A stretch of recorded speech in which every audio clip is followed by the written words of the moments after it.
Eh, Selamat pagi peserta didik kelas 7, peserta kegiatan pengenalan lingkungan sekolah SMP Ratu Damai tahun 2021-2022. Kita masuk ke materi yang berikut hari ini tentang tata krama dan tata tertib di SMPK Ratu Damai.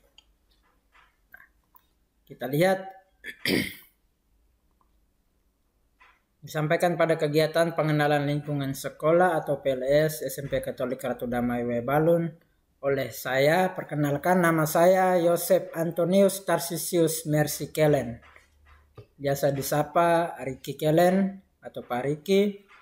Saya guru bahasa Indonesia di kelas 7 dan tugas tambahan saya sebagai guru mata pelajaran prakarya dan kepala lab komputer. Selanjutnya kita dengan materi tata krama. Yang kita lihat yang pertama, apa itu tata krama? Tata krama berasal dari dua kata, yaitu tata yang berarti aturan dan norma. Sedangkan krama artinya sopan santun.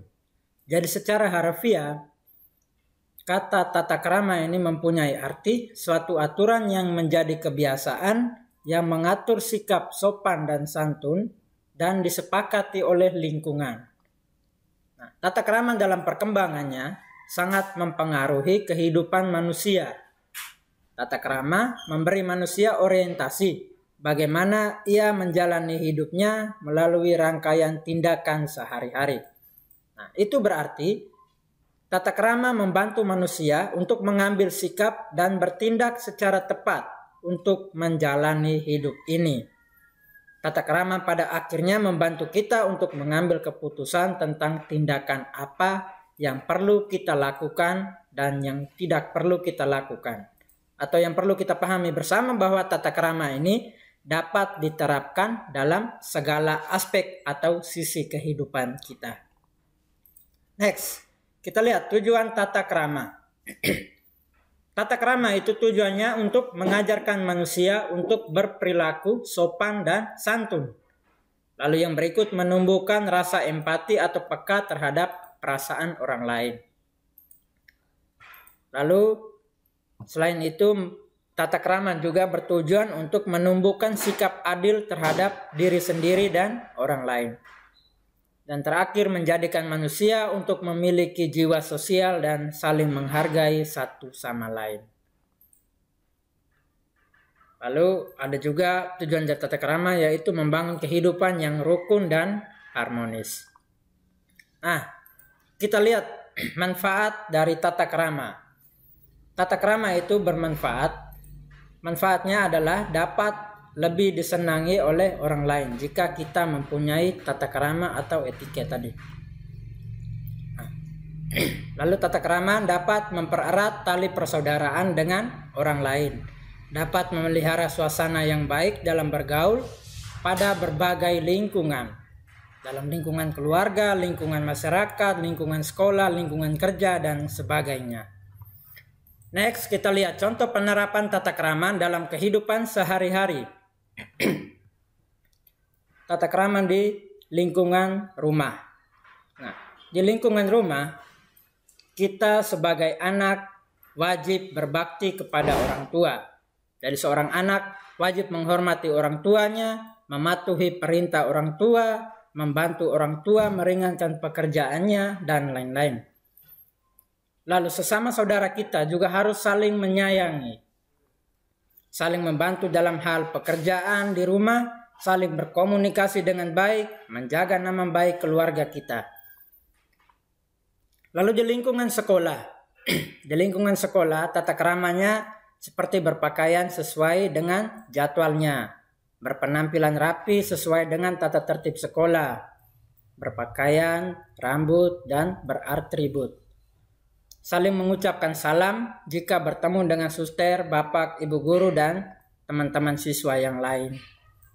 Lalu mengetuk pintu saat masuk ke kelas jika bapak atau ibu guru sudah berada di dalam kelas.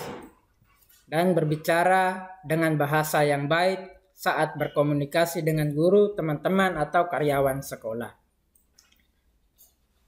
Lalu menaati dan mematuhi perintah guru.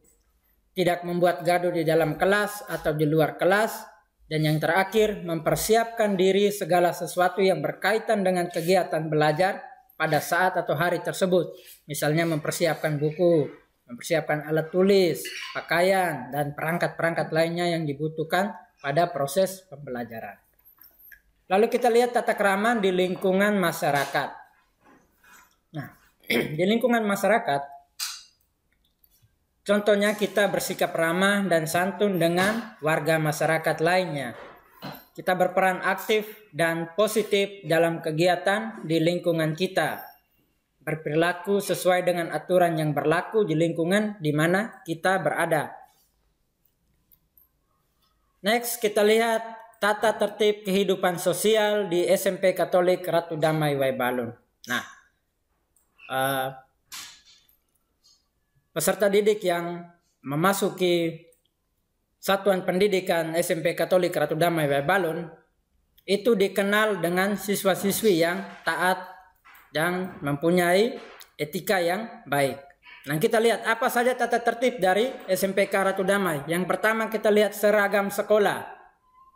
Seragam sekolah hari Senin dan hari Selasa kita mengenakan seragam nasional lengkap ya, topi dan dasi. Sedangkan hari Rabu kita mengenakan seragam yayasan. Hari Kamis kita mengenakan seragam tenun daerah. Hari Jumat dan Sabtu kita mengenakan seragam pramuka. Kostum olahraga dikenakan pada saat mata pelajaran Penjaskes dan kegiatan-kegiatan sekolah lainnya. Yang kedua, masuk dan pulang sekolah. Peserta didik wajib hadir di sekolah paling lambat 15 menit sebelum doa pagi bersama. Doa pagi bersama itu dimulai pada pukul 7.00. Jadi tepat jam 7 sudah doa pagi bersama. Pembelajaran dimulai pukul 7:15 dan berakhir pada pukul 13.00 atau jam 1 siang. Nah, 3 item di atas itu mengandaikan bahwa kita melakukan pembelajaran di jam-jam normal. Jadi bukan kita belajar daring atau belajar online. Ini jam normal sesuai dengan aturan dari sekolah. Nah, sedangkan kegiatan belajar dari rumah atau BDR dimulai pukul 7.30 sampai dengan 9.30 itu sesi pertama. Nah, dan pukul 9.30 sampai 11.30 itu sesi kedua. Jadi satu hari itu kita belajar online atau BDR itu 2 sesi. 2 sesi itu artinya 2 mata pelajaran setiap hari. Jadi kita jam belajarnya dikurangi dari jam 7.30 sampai 9.30 itu sesi pertama dan 9.30 sampai 11.30 itu sesi kedua.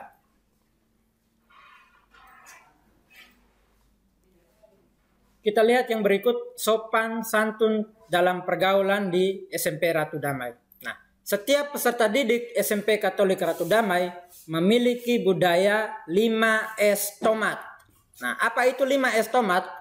Senyum, salam, sapa, sopan, santun, tolong, maaf, dan terima kasih. Saya ulangi, 5S tomat itu senyum, salam, sapa, sopan, santun, tolong, maaf, dan terima kasih. Ini yang menjadi budaya dalam pergaulan di lingkungan SMP Katolik Ratu Damai. Lalu yang keempat, kita lihat tugas belajar. Tugas belajar ini peserta didik wajib mengumpulkan tugas-tugas yang diberikan oleh Bapak Ibu guru, baik dalam pembelajaran tatap muka maupun pembelajaran dari rumah atau BDR. Nah, tugas yang dikirim ini atau dikumpulkan ini akan menjadi nilai dari masing-masing peserta didik. Jadi, yang tidak mengumpulkan tugas atau mengirimkan tugas sama dengan tidak ada nilai atau tidak memperoleh nilai. Jadi nilai dari nilai-nilai Anda itu diperoleh dari nilai-nilai tugas, nilai ulangan, nilai ulangan harian, nilai tengah semester, dan nilai penilaian akhir semester. Nah, jadi hanya itu materi tentang tata krama dan tata tertib di SMPK Ratu Damai. Mohon maaf jika ada kata yang salah, jika ada yang tidak berkenan di hati dari lubuk hati yang paling dalam. Kami selaku pemateri dan panitia memohon maaf yang sebesar-besarnya dan terima kasih. Sampai bertemu.